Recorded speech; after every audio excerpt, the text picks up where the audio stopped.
Okay, so we're going to start this lecture series on marine fisheries management. And for the biology students, to be a fish and fisheries. Right? So we are an island nation surrounded by sea. We have a lot of marine resources. Fisheries is one of the um, resources that we have. Um, we have been fishing for a long period of time, right? And though we are an island nation and we have huge marine area where we can harvest the resources, but you may still know that still, in particular, canned fish, we still import, and dried fish, this hardness or the spreads, most of it still import, right? In Maldive fish, likewise, a lot of amount of dry fish, canned fish, and even fresh fish simply import from the other countries. This is so pity. A country with such a vast marine environment, with all these resources, but still we have to import fish. Right. So we'll talk about this thing, why we have to do this. And on the other hand, this fisheries, no one consider this fisheries as a sort of a fishery as a professional sort of a job or livelihood, right? It's usually considered as some sort of an professional job, right? But in reality, how many of us can go to the sea and do fishing? If you are given everything, would you be able to catch a fish going to the sea, right? Most of us won't be, because the catching fish is really a highly technical thing. You need a lot of skills, right? That include the navigation in the boat. Boatmen have to be very capable, like well trained to go to a fishing ground, to use what kind of fishing gear and what time of the day you have to catch the fish, and how long you have to leave that fishing gear for, right? And what kind of a bait we have to use, or we don't need a bait or not, right? Likewise, there are so many things. This fisheries very much depend on the science as well, because it's particularly the biology of the fish, and also we need to have understanding about the environment, the marine environment, and how fish behave. Right? They won't eat any bait that you're going to give, right? The particular fish need particular type of bait. Likewise, there are so many things, the scientific things behind, right? But still we consider that fisheries is not really a professional job. Right? It is a professional job, especially if you're in a developed nation, right? Doing fishing is a professional job, as well as it can be a very lucrative or right, very profitable industry as well. Right? So unfortunately, that professionalism is not seen in our fisheries in many times, right? So one of the examples, like our university that we all I studied from, and we are studying. We are the first university in Sri Lanka started to teach fisheries as a science subject, right? What I heard from my lectures, like Professor Jinudas, who taught fisheries for me as well, what he told is that the other universities, they laughed at our professors or the lecturers because that university is teaching fisheries as a subject, right? That's the level of thinking that people had before, right? So, and it is very much neglected sort of a industry, but there is a lot of science behind. You will learn during this lecture series how much of science is there, right? So let's begin this, yeah, right? So why it is important, the fisheries to people as well as the economies, right? So you can see these statistics here. The fisheries contributes 65% of the animal protein in, like in Sri Lanka, right? Some countries may be a little less, some countries even higher, right? In Sri Lanka, actually 65% of the animal protein is come from fish, right? So it's the main protein provider in terms from the animal, right? So that is very important because we are talking about this, the food security of a country, right? It's particularly the protein source. That's the best protein source from the animal proteins, right?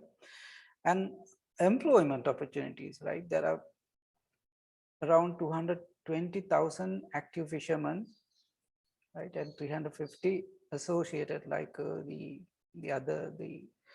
fish sellers, vendors, and then fish processing factories. Likewise, there are so many other chain of people that who are working with fishery in this industry, right? So nearly it's 570,000, almost 600,000 people, right? So it's huge amount of people that working or engaging in this industry, and that is very important because it's provide employment opportunities for many people, right? But look at the contribution to the economy. That's 1.3% to our GDP. That's to 2017. And that's 2.4% of our export earning. You see, it's not much. So how this could be? You know, the marine environment, or what we call the exclusive economic zone of Sri Lanka, is nearly 8 times the land area. 8 times. But its contribution to the economy, our GDP, is 1.3%. I mean, that's mainly from the fisheries. And among the export earnings, 2.4, that's it's almost negligible. It's that low, right? We will see what are the reasons for this.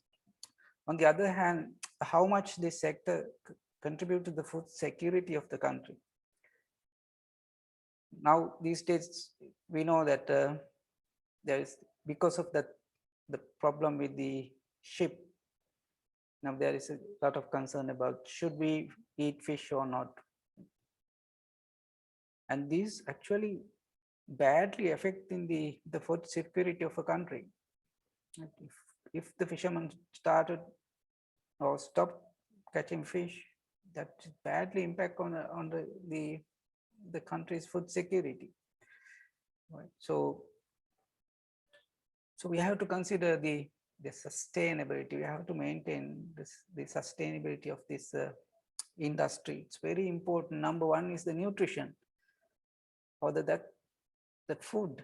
That the other one's the employment opportunities. If we lose these things, it's going to be a huge concern for a country. Right? So that's very important also. So this is how we're going to talk about this topic within next maybe 12, 13 weeks. It depends on how much we're going to have. Right? Type of marine resources, right? And then a little bit of fisheries oceanography, a little bit of the marine environment, right? And then how fisheries was developed in Sri Lanka and global state, as well as fishing gear and crafts, what kind of a gear and crafts are used, and a little bit of biology. It's not very deep biology, but just to know like feeding habits, it's very important that know a little bit of feeding habit, right? Especially if you want to give particular bait, or if you are going selecting a bait, right? You can't select a bait that you wanted, but you have to select a bait that fish wanted, right? So that we need a little bit of knowledge in biology, right? And the and fish stock, as in like how fish population change over time, and then we will consider more on towards the end the fisheries management, how best we can manage these fisheries, right? And we'll look at the how the fisheries in Sri Lanka in general as well as in the world state, how this doing, right? So what is fishery? Fishery, there are actually three main components in fishery, right? That is the resource, that the fish, then the habitat where the fish live, that's the ocean or where the fish live, and the people who catch or who are involved in this industry, right? So that's three components: the resource, the habitat, and the people who involved, right? So if we put these three together, then that's what we call the fishery, right? So it's the fishery have these three components, right? So if you go a little bit further into this fishery, right, there are some sort of a definitions or some description on what is fishery. I have given some here: an organized effort by human to catch fish or other aquatic species. This is very important. We talk about this fisheries, actually it's not only the fish, actually, although we use the term fish, right, there are other aquatic species. For example, the crabs, the prawns, right, lobsters, and even sometimes seaweeds that they can consider as sort of a fishery. But in general term, we use the fishery for everything, right? And given here some photographs, so I'll come to these things later on. Just and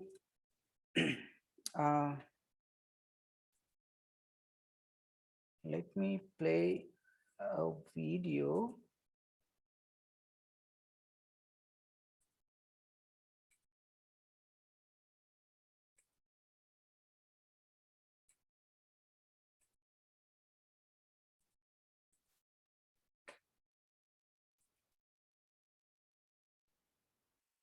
Please let me know if you can hear the sound. Fish is one of the most important sources of animal protein feeding the world's population.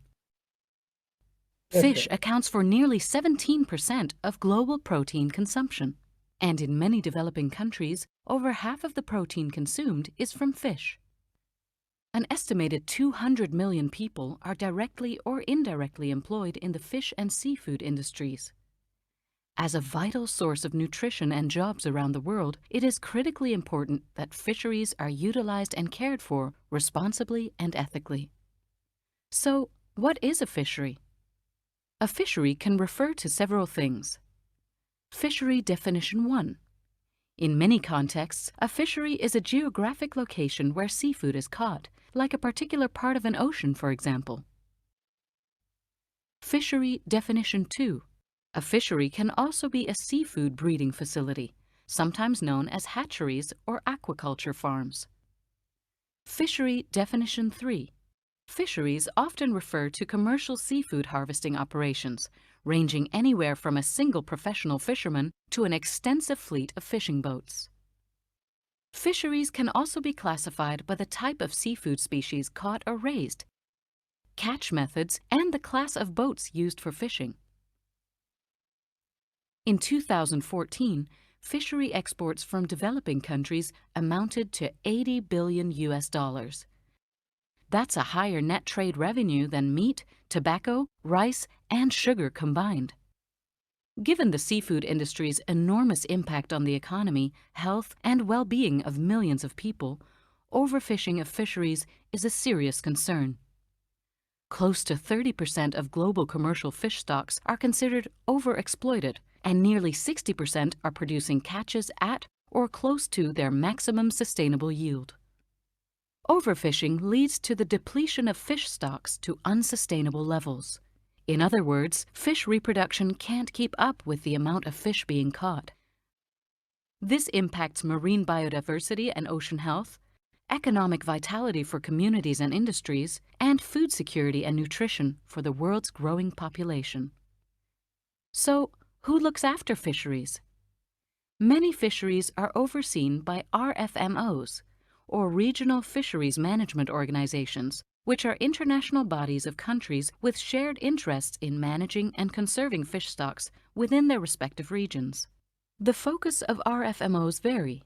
Some regulate overfishing of a particular species of fish, while others take a broader approach to ensure fisheries don't negatively impact wider marine ecosystems and the species within them. Some fisheries are managed by national governments within their exclusive economic zones, and some by agreements between different state parties. Since at least 1 billion people around the globe depend on seafood for nourishment and employment, the sustainability of fisheries is an urgent concern that must be taken seriously.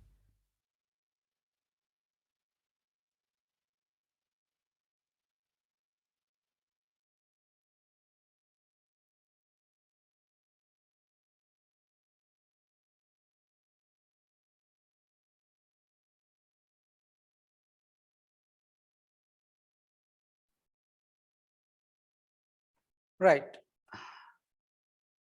Hope you got some idea about this, the fishery, especially the management aspects.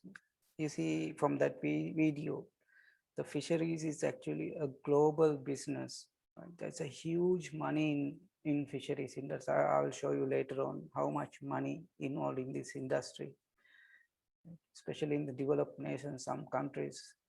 Right? There's a huge market for fishing industry. Right?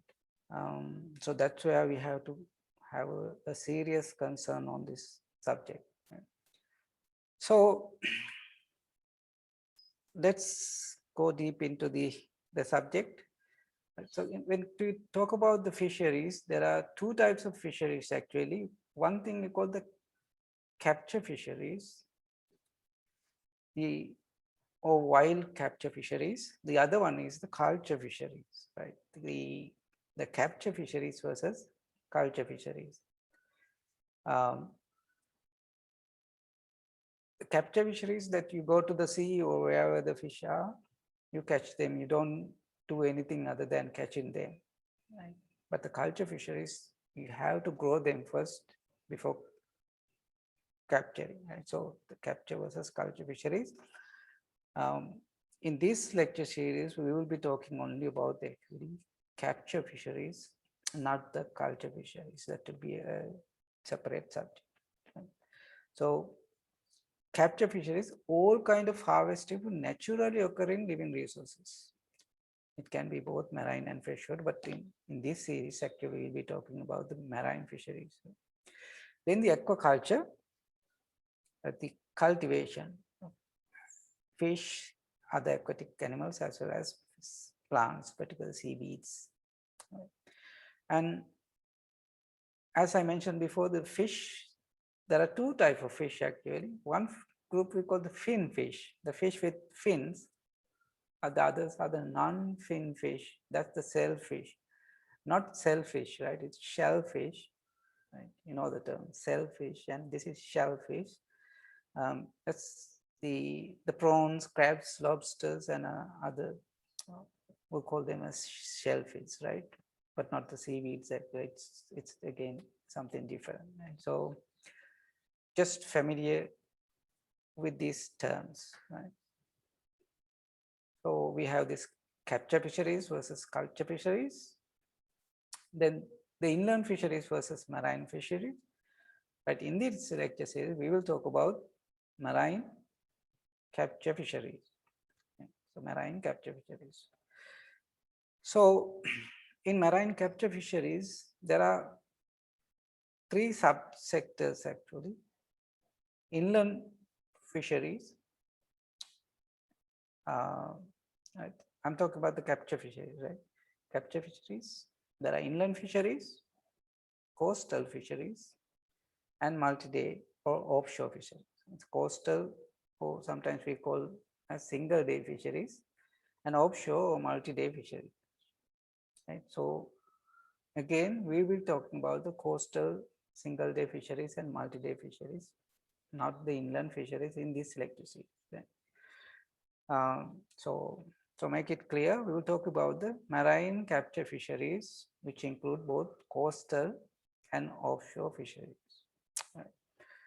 So there are other ways that we can recognize different types of fisheries other than that we call the pelagic fisheries. So any fishing that you doing in the water column, we call the pelagic, right? This is the water column. Like most of the fish that you eat, like I have given the names here, the balaya, kelawala, kalapata, like the copra, tora. Likewise, most of the species that are caught, they're actually pelagic. They're living in the water column. The others are the demersal fish. They are the one who are living in the bottom of the sea, especially associated with the reefs. The best examples are the what we call the gulmalu. I think you heard about this term, gulmalu. This gulmalu, there's no, it's a name given for a whole lot of species, like whoever living in the associated with the reefs. I call them the gulmalu, right? Like mewati, kossa, the groupers, the sweet lips, or we call the boralua, like snappers and uruhota, run, like we'll talk about these things later on. Right. Other than that, there are some other form of fisheries, like the lagoon fisheries, that also come under the coastal fisheries, right? The lagoon fisheries, especially for the kodaya or the mullets and the milkfish. Even sometimes maybe some tilapias in this lagoons. Right? As you can see, the species, not many involved in the lagoon fisheries, but there are some species. And there are other something called the ornamental fisheries. That's the fish that caught for the ornamental industry, for culturing, like in the fish tanks, and that's a separating industry. And there's another one is called the sport fisheries or the game fisheries. There's a huge industry now, even in Sri Lanka, that is developing this, what we call the sport fisheries or game fishing. Especially a lot of tourists now coming in to Sri Lanka for this sport and game fishing. It's doing the fishing for as a hobby, doing it for right. That's a question.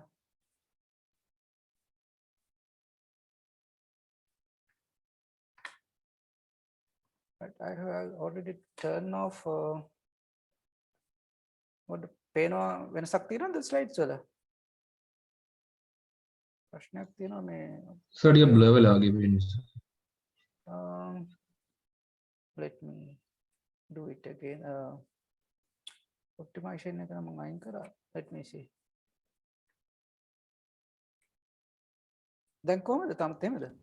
දැන් හරි. Right. Okay. Sorry about that. All right. So sport fishing. Now as I mentioned at the beginning, the fisheries or this fishing is something not new for Sri Lanka or even for the whole world. It's been there for many years, centuries actually. But in the recent history, there's been a lot of developments, or there's a accelerated involvement in the fishing industry, and especially because of the demand for fishing, demand for the protein particularly, and together with the technological development, especially the development of boats, more secure and new technologies to catch fish, to detect fish, as well as the small facilities in the boats to keep fish for longer period, like the refrigerator inside. Likewise, there are a lot of development in the industry, and which allow the people to be in the sea for a long period of time, and all have resulted in increasing the fish production to a great extent, right? And at the same time, with all this development, there are a lot of issues in the industry, in particularly the in some countries now the fisheries has collapsed even, like, right?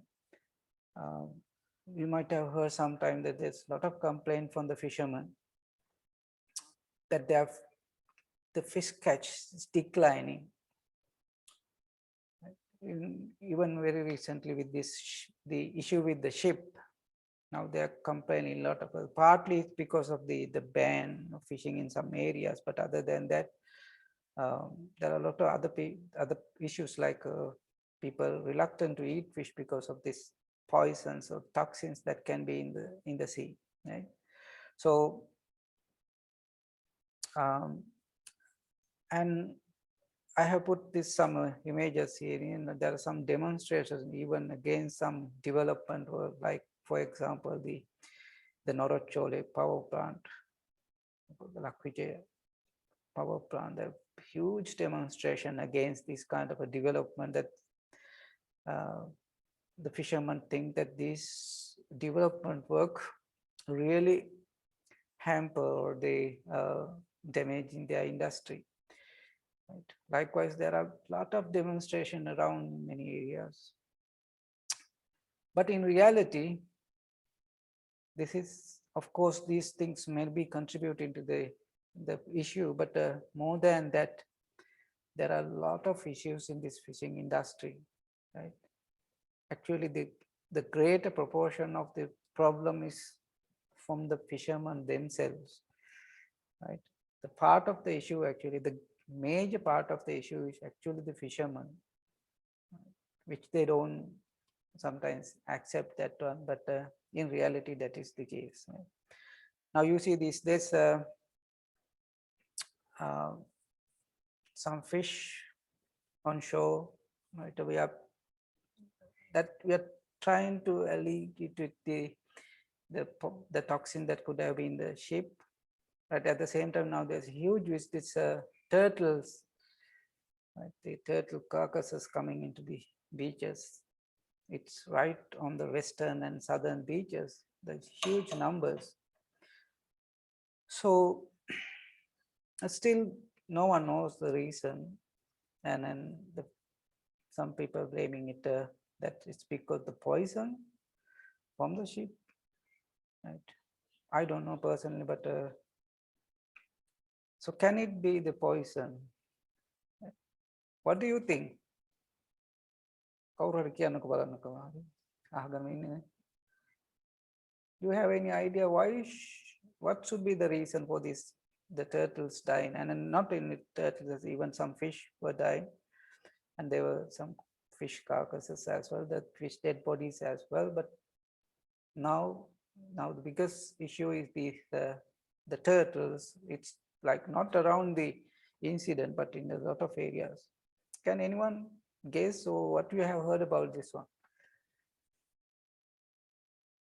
We have a huge class here.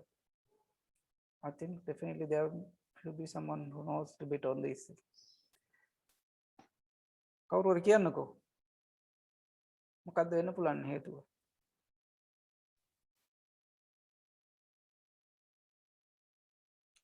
No idea. I can't believe this. We have the aquatic science students, zoologists, right? මේ මම දැක්ක එකක් තමා මේ මම දැක්ක news වලත් මේ ඔක තිබ්බ මයික්‍රෝෆයිබර් ප්ලාස්ටික් පාටිකල්ස් ගොඩක් මේ එකතු වෙලා තියෙනවා කියලා. මේ එකක තව Facebook වලත් දැක්කා ලිපියක් තියෙනවා. ඒකත් ඔකට හේතුවක් කියලා. ඒකයි තව ඔකත් එක්ක අර නයිට්‍රික් ඇසිඩ් එකට සම්බන්ධ ලීකේජයක් වෙලා තියෙනවා. ඒ දේවල් එක්ක කොහොමද ඇත්තටම මේ හොඳ උත්තරයක් ඇත්තටම මේක මටත් ඇත්තටම මේ පහුගිය දවස්වල ඇත්තටම විවිධ අය කතා කරනවා. ඇත්තටම හරිම අඩුයි ඇත්තටම මීඩියා වලට අපි ඉදිරිපත් වෙන එක. මේ එක තමයි මම රිසර්ච් කරලා නැහැනේ මේ වගේ බලපෑමක් නිසා. දැන් වෙන්නේ ගාක් කලාට වෙන්නේ වගේ ප්‍රශ්නයක් ආවම කවුරු හරි කෙනෙක් උත්තර දෙනවා. උත්තර දුන්න ගමන් ඒක විශාල කතා බහකට ලක් වෙන දෙයක් වෙනවා. ඉතින් දකින්න නැති පහුගිය දවස්වල මේක හරි මාළු කන්න එපා කියලා පටන් ගත්තේම මාළු කන්න එපායි කියලා. ඉතින් ඒවට කිසිම බේස් එකක් නැතුව ඇත්තටම කතා. ඊට පස්සේ මේක අවුරුදු 10ක් 15ක් 20ක් බලපායි කියලා ඒ වගේ එක කතන්දර යනවා. ඉතින් සමහර මීඩියා වලට නම් කතා කරලා විශේෂයෙන්ම ෆොරින් මීඩියා වලට අල්ජසීරා වලට ඕස්ට්‍රේලියාවේ සමහර ඒවාට මෙතන උත්තරත් කීපයක් දීලා තියෙනවා. ඇත්තටම news report because of the nitric acid pH increase, change of water temperature and chemical effects, right? So all this can be true. Now the මම දන්නේ ඔයගොල්ලෝ එදා අපි අර වෙබිනාර් එකකුත් කරා ගැන මම දන්නේ සමහර අය ඉන්නත් ඇති. ඇත්තටම ඉතින් මේක controversial සමහරවිට. ඉතින් අපි 100%ක් දන්නේ නැහැ මොකද හේතුව කියලා. හැබැයි දැන් අපි දන්නා මේ ආම්ලනේ. ඉතින් මේවා විශේෂයෙන්ම නයිට්‍රික් වගේ ආම්ලයක් මේ වගේ ඒ වගේ බලපෑම් තියෙන සුළු කාලයකට ඒවා ඉක්මනට මුහුදු වතුරේ තනුවක වෙනවා. ඉතින් අර pH අගේ යම් කිසි ප්‍රමාණයක් වැඩි වෙන්න පුළුවන් ඒ වටේ. හැබැයි ඉතින් මේවා ඉක්මනට තනු කරනවා. දැන් ඒකේ බලපෑම සාමාන්‍ය නම් ඉතින් ඇසිඩ් එකක බලපෑම ඒවා පර්සිස්ටන්ට් නෑ නේ. අපි දන්නවනේ නේද?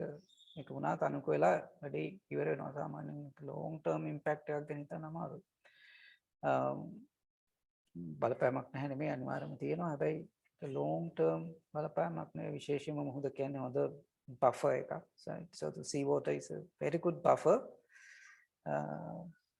which can balance the pH to some extent or great extent actually. So and because of the very turbulent sea condition in that days, because of the cyclonic situation as well as this is the off season, so it's very likely that there's a lot of mixing and then any concentration of these chemicals in one area, it's very unlikely.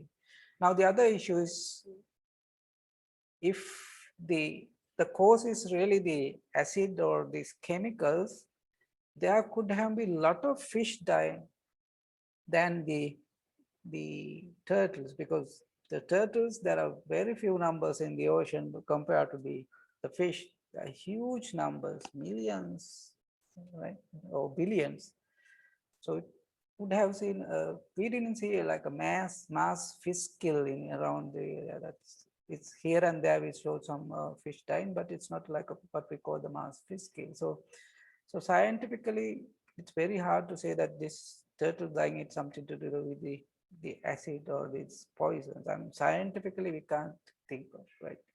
So that's where we don't have really the data. I have read one article even in 2020, last year, around August, there had been 15 or 20 dead bodies of turtles around the beaches in the western coast. I mean, around the Colombo coastal belt, right?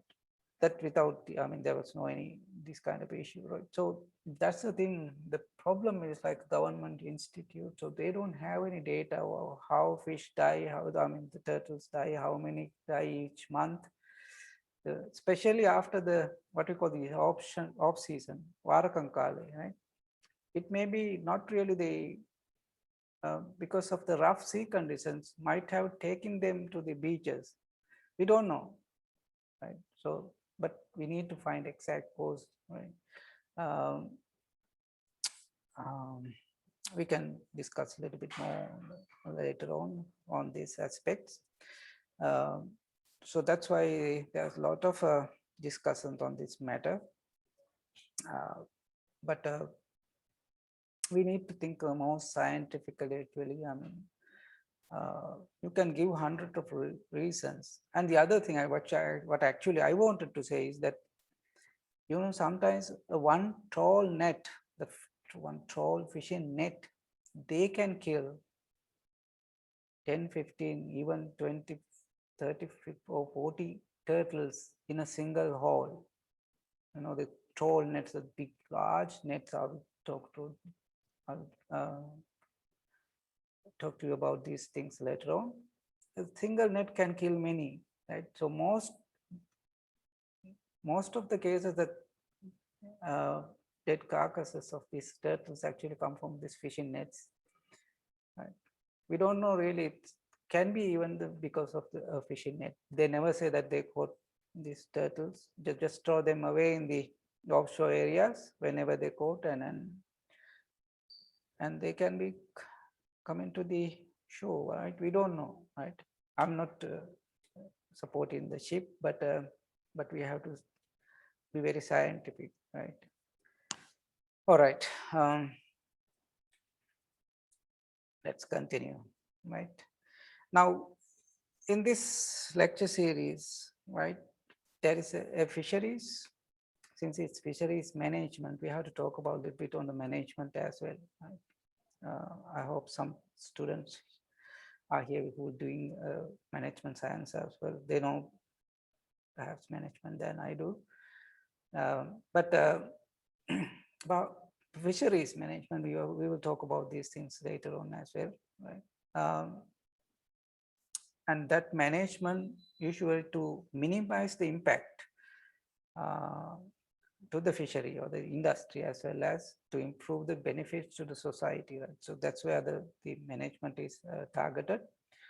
So this is the definition, or sort of a definition. An integrated process that aim to improve the benefit that society receives from harvesting fish. So that's the FAO definition for the management. We'll talk about this later on, right? So we'll talk about this sustainability of, it's not only about the fish, but for any industry or any environment, which we'll talk about the sustainability, particularly about the resources. And fish being a resource, we have to think of the sustainability of that resource as well, right? So when we talk about the sustainability, there are two main components actually, right? That is the ecological balance and the ecological well-being, that the well-being of the environment and the well-being of the people or the human, right? So actually these two are balanced by something called the good governance. යහපාලනය මතක් කරන්න එපා නේ වචනේ. වචනේත් එපා කරා අපිට නේ. But if we can do, or if government is doing something good, what we call the good governance, in really, I mean, if they are keen to this good governance, whoever the govern the country or the industry, in this case it's fisheries, they have to maintain this, what we call the good governance. That's the balance between the ecological well-being and the people, the human well-being. That's we need to target, right? So no matter which government, right, that should be their priority. It's not the human well-being, it's not the ecological well-being alone, but we have to balance these two, which is so hard. Of course, it's hard, but still you have to do it, right? Right.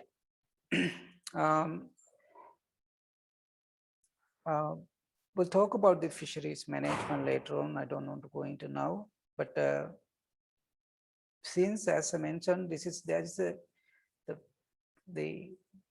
since fish is a resource which depend on the biology, we need to have a very good understanding about the biology. Right? But since there's a lot of people in the industry, particularly the poor people, the poor fishing communities, and there's a social aspect as well. And but at the same time, there's a huge industry on this, and then that because of that, there's an economical part. So it's a biological, ecological, social, together with management. It's a combination, right? So that's why this fisheries management is not something that you think. Usually the people think, but there's a lot of things involved, and a lot of people have to be involved in this industry. So it's not only the biologists, not the scientists, but the managers, the economists, sociologists, and of course the politicians, right? So they all have to be together if you are talking about something management, right? So that's where we're lacking in our countries, right?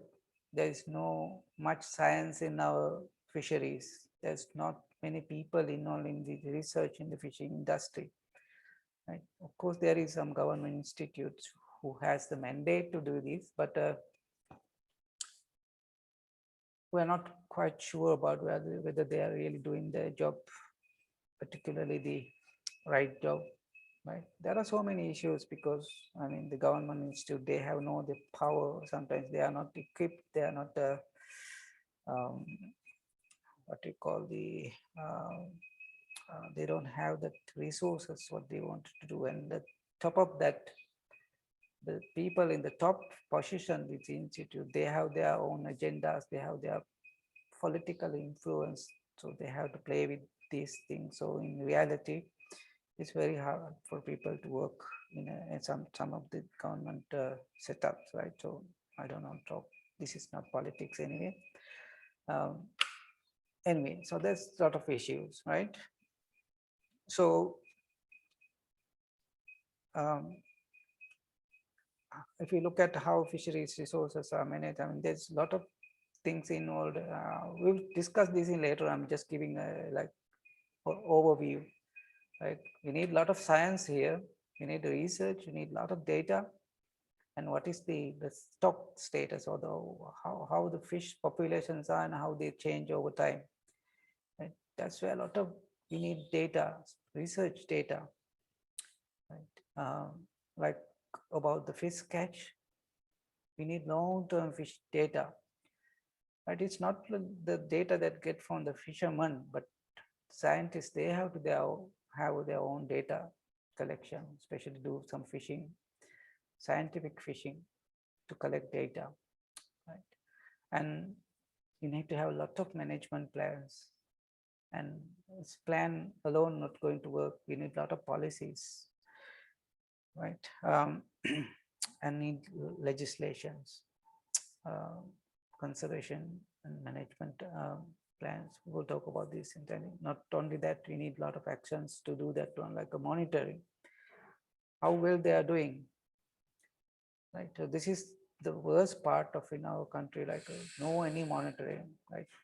Everything in the fishing, everything related to fishing is done by the fishermen. There's no any monitoring, right? They do their business as usual without much monitoring from any authority. But so if you are in a developed nation, a lot of monitoring. If you catch even a small fish, there'll be a huge fine, right? Right. So there are issues, right? Right. With all this, you know that there are something called these SDGs, or the Sustainable Development Goal, right? There are 17 global goals. I'm pretty sure that you know these things, right? 17 global goals, right? You see how many of among these 17 goals directly related to the food industry, like the number one, there's no poverty. zero hunger, right? And life below water. What else? Right? Responsible consumption and production, right? At least 4 of these goals are something related to food, which means even the fish, right? So there are a lot of discussions, a lot of plans to manage fisheries under even this sustainable development goals in the world level, global level, as well as in the local level as well, right? So, and these things we will talk when we come to the management. Right. There's another video. Let me play that one too.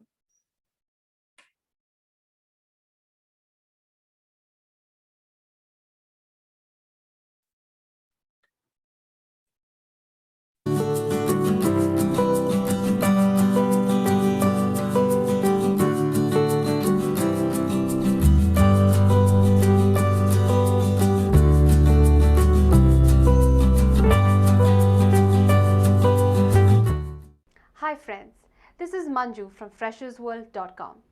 Today we are going to talk about career in fishery. For many people, only eating fishes do not please them, but making a career out of it gives fulfillment. They love the business where fishes are involved and also make sure that they fulfill it well. Some skills required are: you have to be a non-vegetarian to see fishes daily. The business you do with fishes is quite different, as the product, that is highly perishable, requires to be dealt with carefully to avoid losses. You need to be able to get a quality fish from professionals and also supply them with good fish. You can start shops where typical fish products are served.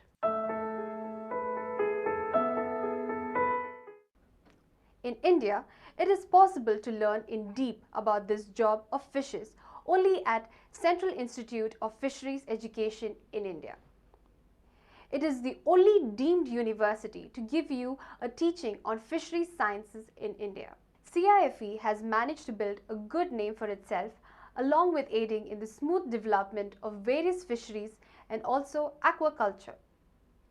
Other colleges in Orissa, Central Marine Indian Institute of Technology, West Bengal, Central Institute of Food Technology, Kerala, National Bureau of Fish Genetic Resources, Lucknow. There are many colleges abroad too that offer such a regular course in fishing. The Department of Fisheries and Wildlife is a good example for that. Many people in India opt to open their fisheries businesses and make good money out of it. However, other stable businesses in this field include government. Graduates passing their courses from these institutes can become Assistant Fisheries Development Officer, AFDO, Fisheries Extension Officer, FEO, and also District Fisheries Development Officer. Central government. Jobs are also available in the Marine Product Export Development Authority, MPEDA, FAO, NACA, Fisheries Survey of India, FSI, NIO, NABARD, WHO, and EIA. Academic institutes. Candidates who have their degree in BFSC can also apply for the post of research assistant, even biochemist, also biologists, and become technicians. Those who have a post-graduation, MFSC, can be an assistant professor in the Faculty of Fisheries. National banks. People who are graduates in fisheries can be a field officer or even managers in agriculture lean section in many good nationalized and private banks.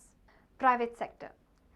Candidates who are interested in seafood processing and even export units, fishing gear industries, aqua feed plants, and pharmaceutical companies are open to make individual interest in fisheries.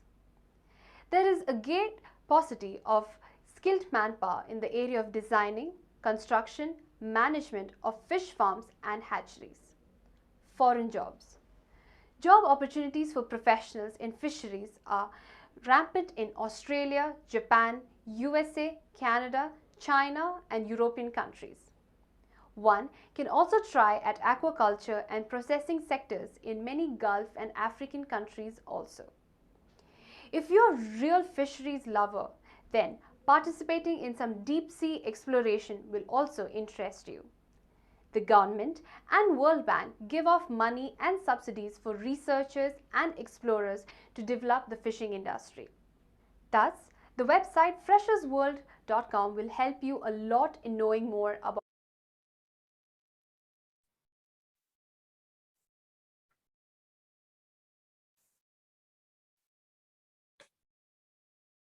Right. That's not really an advertisement, right? Something big for the India, but unfortunately, I couldn't find a good video from Sri Lanka. And as well as what I want to highlight is that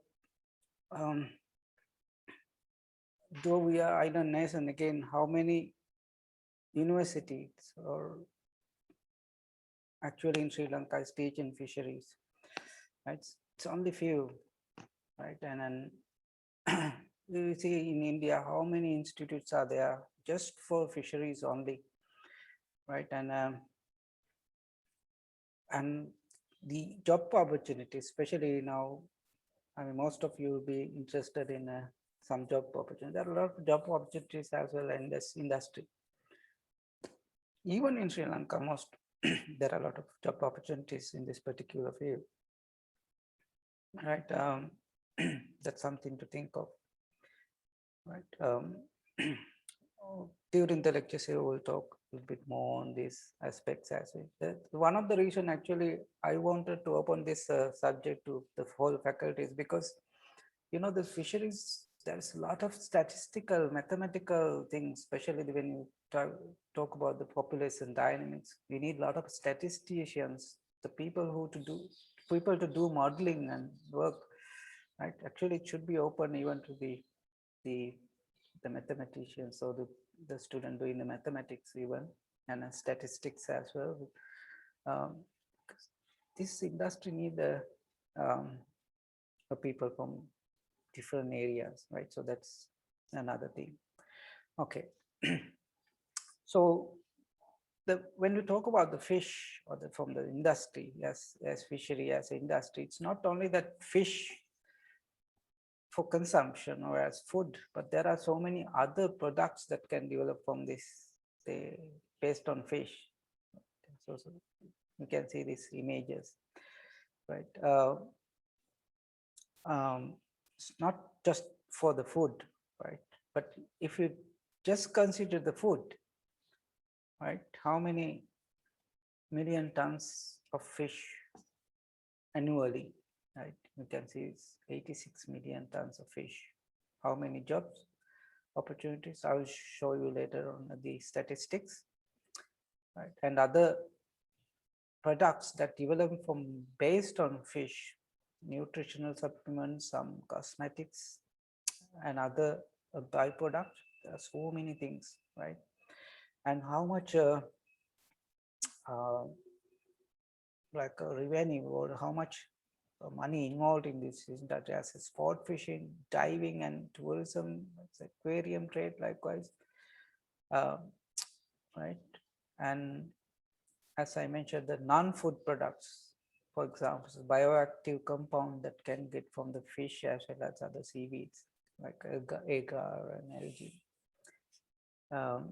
Some other oils, cosmetics, even some fertilizers, especially for the fish weights, and some likewise, right? And a lot of other products from seaweeds, and then right, the fish oils, and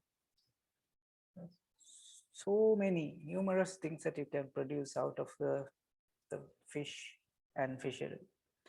Right, these are some of these things, right? So there's a huge industry, huge market behind this industry, but unfortunately, like this industry alone, I mean, we just catch fish and eat, or we export, but there is no value addition, right?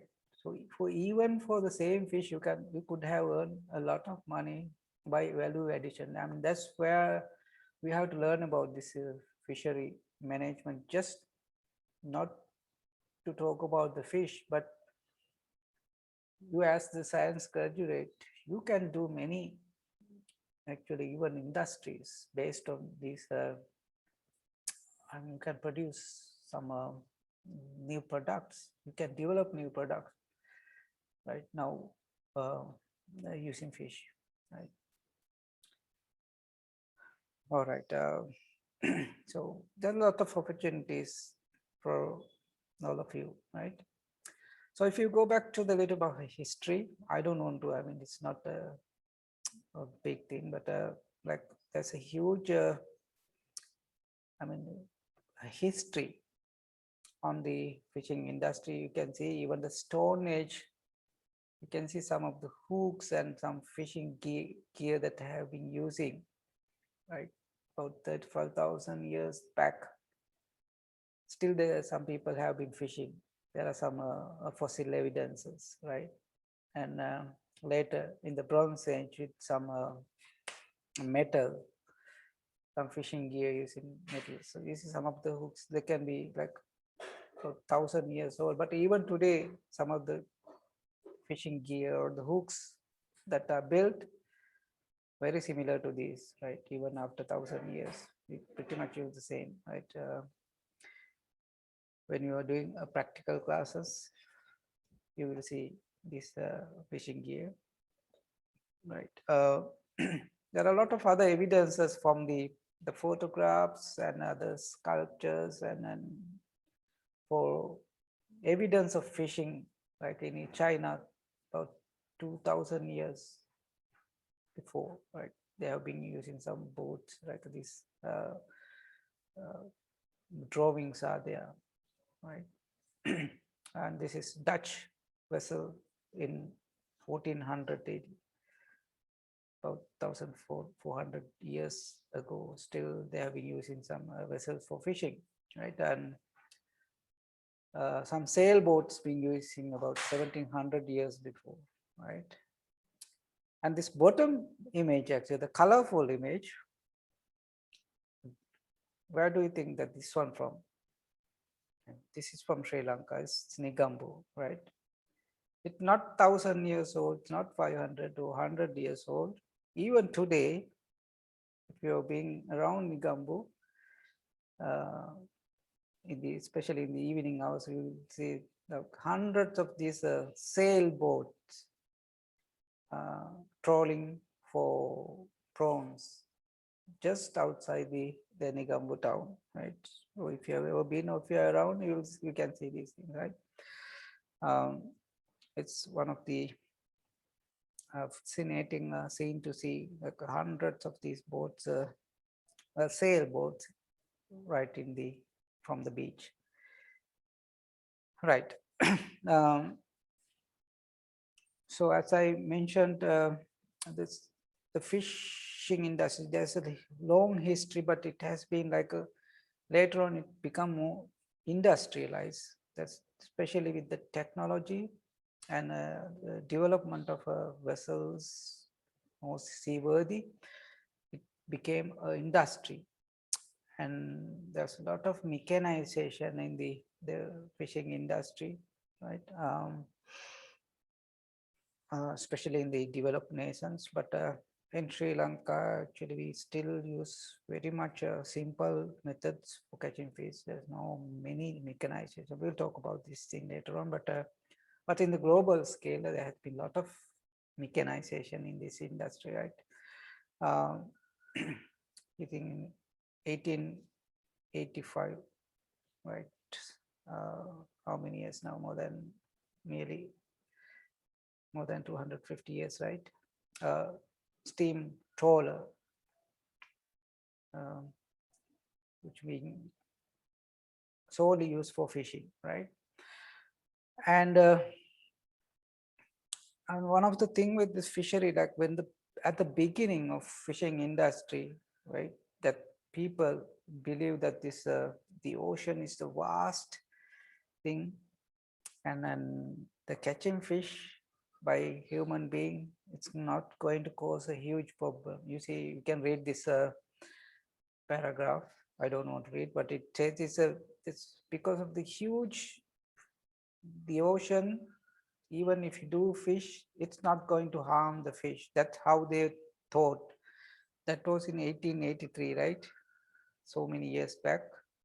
One of the, Thomas Huxley is one of the well-known person by that time, but that's his saying that it's not going to cause a big problem for fish, right? But this kind of ideas had a very bad impact on the fishing.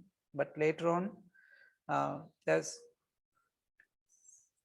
later on people realized that what they thought is wrong. There's a huge impact to the resource by fishing, right? That's what we witness now, right?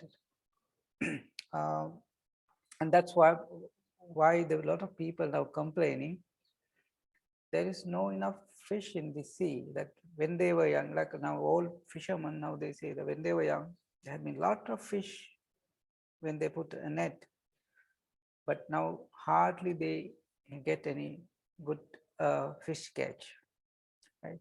So now that's why earlier I mentioned that they are blaming the hotels, they're putting a lot of waste into the sea, right? And other development, the port city, right? There was a lot of demonstration against port city development that the fishermen think or thought that causing a lot of problem for them. And the power plant, they're not actually, right? Right. So they may be true, may have some impact, but it's, as I mentioned before, the real cause by themselves, right? The fishermen, they themselves causing a lot of issues as well, which we need to think of as well, right? All right. So who is involved in fishing, right? What kind of a species? As you can see, I mentioned these things before, like a demersal fish or the bottom dwelling fish, right?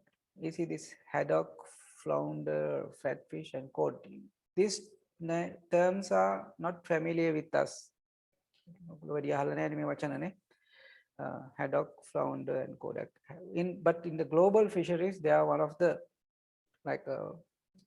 the highest production come from this haddock, flounder, and cod, because especially in the temperate countries or the cold countries, they have a lot of this deep water or the bottom dwelling fish.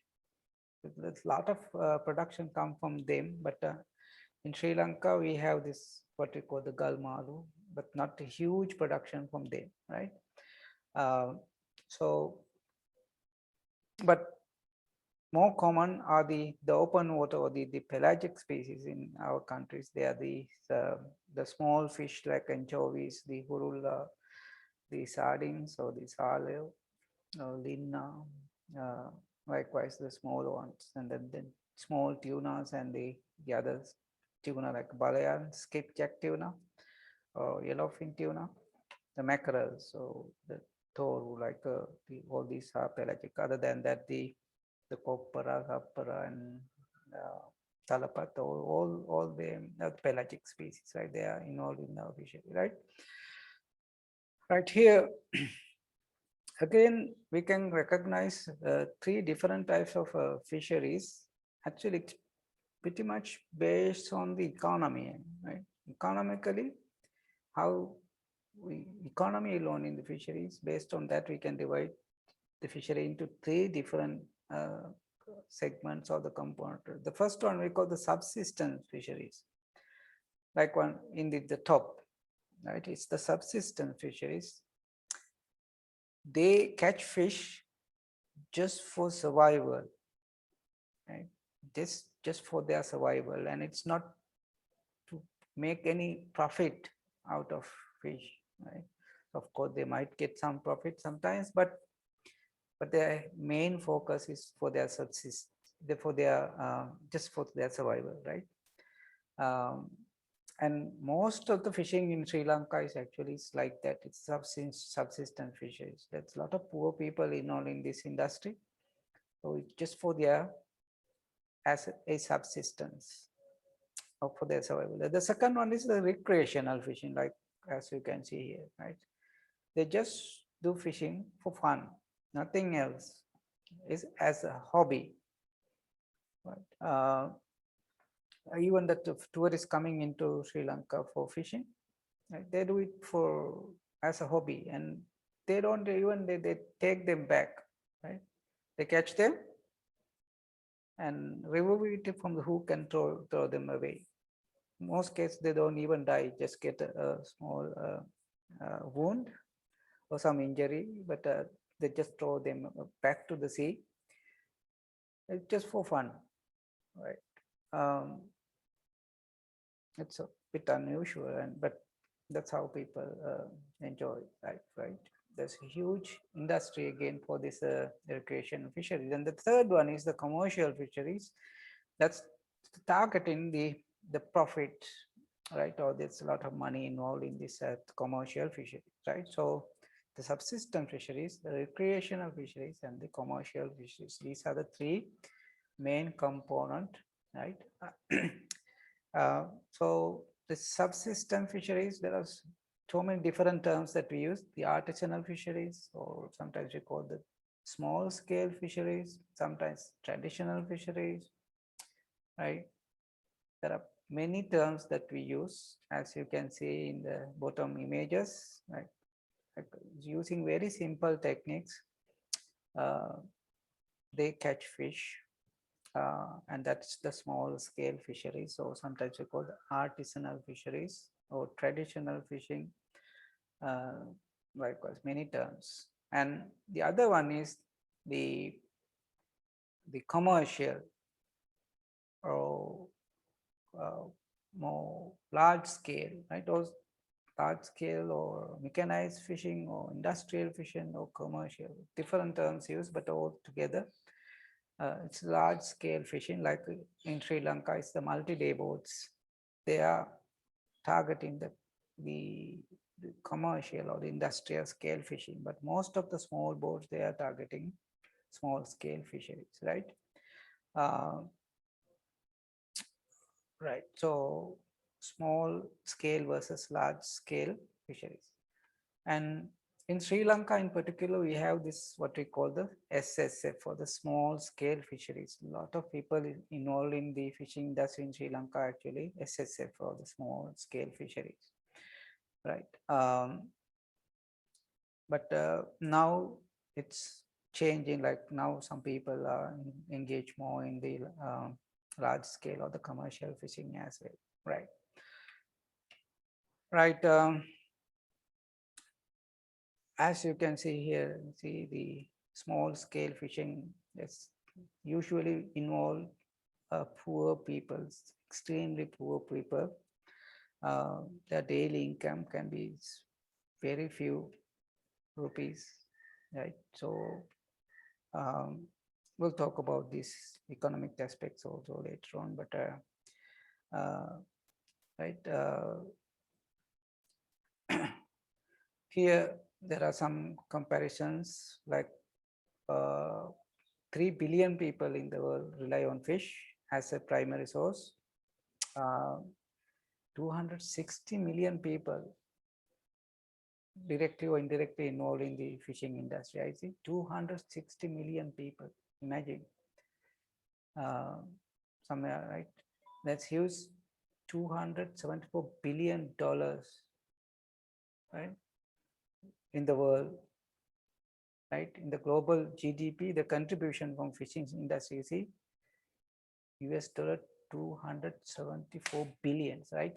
I have put there the Sri Lanka's national GDP annual, right? It's just 84 billion, right? So how many times the fishing industry alone in the global contribution to the GDP, right? Right. So that's why I'm telling you, it's a huge industry, huge money involved in this. But we as a country, we are not in that in this business in a large scale, but we concentrate more on the as a food source as well as a livelihood, right?